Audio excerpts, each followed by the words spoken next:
So yun na nga mga katrops, good morning sa ating lahat. So nandito tayo sa HN Nueva Ecija mga katrops. So ayan, napakaganda Good ng morning. dito mga katrops. Kagising lang.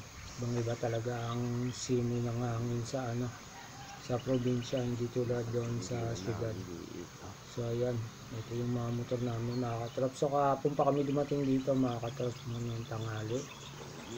So bali ngayon na tayo nag-umpisa ng video. Kaya nga pala tayo nandito mga katrops is may community service tayo. Magpapakain tayo sa mga nagpipinitensya. So dito kasi yung nag-video daw ang mga nagpipinitensya. Okay mga katrops, let's go!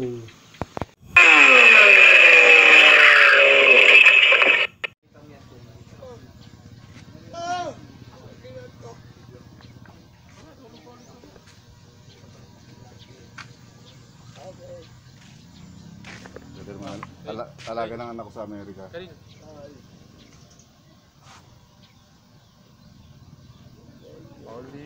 Ang liit din ng alaga ng anak ko sa Amerika. Ganyan ba? Tama Wala ka, basta may susok-sok. Pwede naman ito. Pwede ba yung tingin na gano'n? Ito, Toby. yan eh.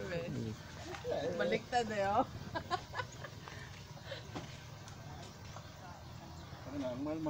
Geng. Puro geng members nga pala na dito, siyempre sa pangunguna ni Sir Woody Utol. So yan, pinatuloy niya tayo dito sa kanyang rest house at yung pagkain is sa kanya rin yan. Tumulong lang tayo bali sa pagluluto at sa pagbibigay. So yun na nga, bali dumadami na ang tao dito mga katrop. So ayan, antay-antay lang tayo konti kung anong oras darating o parating na ba ang mga nagpinitensya. So dito naman yan dadaan sa may harapan pang mga katrops, no? Bali pababa sa ilog at dyan daw sila nagbabanlaw. Siyempre ayun nga pala si Sir Woody mga katrops, yung naka all black na yan, lolo ka. Yeah, geng. Boomerang si Boss Toyo. So yan, bali antay-antay lang tayo dito mga katrops para mamigay ng pagkain at tubig. Yeah, let's go.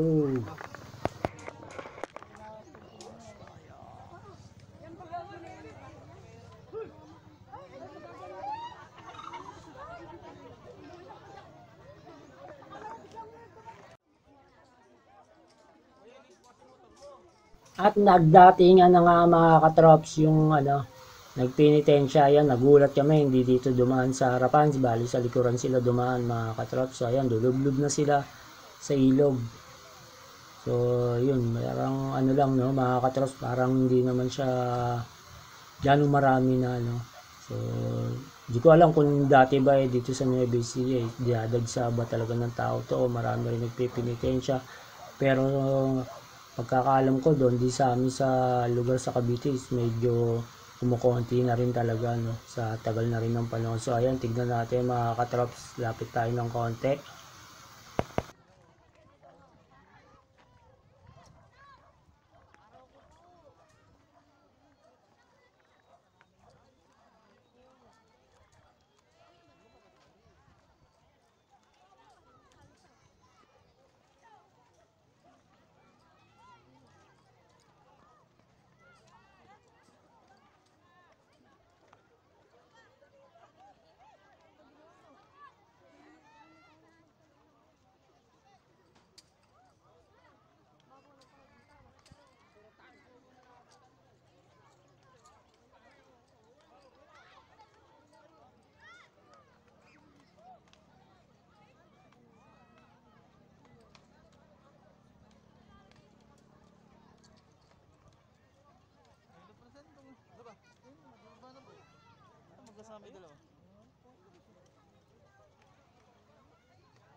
Napaka-updi siguro niya mga katrops na may sugat ka, sabay lublub ka agad sa may ilog.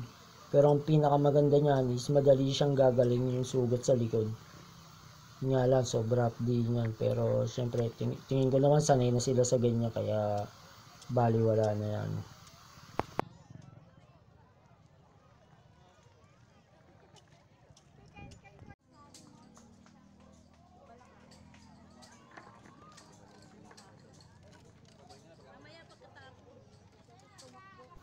At yan na nga mga katrops, bali unti-unti na tayo nagbibigay ng pagkain dito. So yun nga, bali kalimitan sa mga nagpipinitensya is tubig lang ang kanilang hinihingi. So yun na rin ang hula ko dito kasi kasama sa panata nila na hindi mo nakakain pagkatapos ng penitensya. So tubig lang talaga yung mga yan mga katrops. So kaya yung mga pagkain yan is bibigay na lang din natin yan sa mga tao dito na nanonood.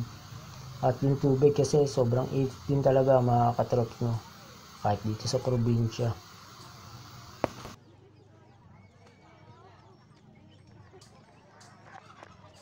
At syempre, shoutout sa ating mga kageng-geng dito mga katrops, lalo na dyan, ayan, kay Sir Woody mga katrops, kasi kung hindi dahil kay Sir Woody, wala tayo dito.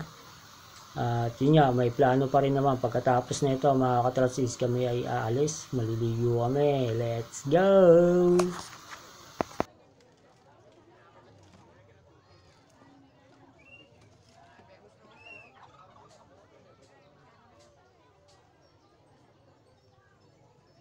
At dito ko na nga muna tatapusin ang video na to mga katrops, masyado na siyang umaba. Abangan nyo ang part 2 mga katrops. So let's go, gagala tayo, maliligo tayo. Yeah, let's go!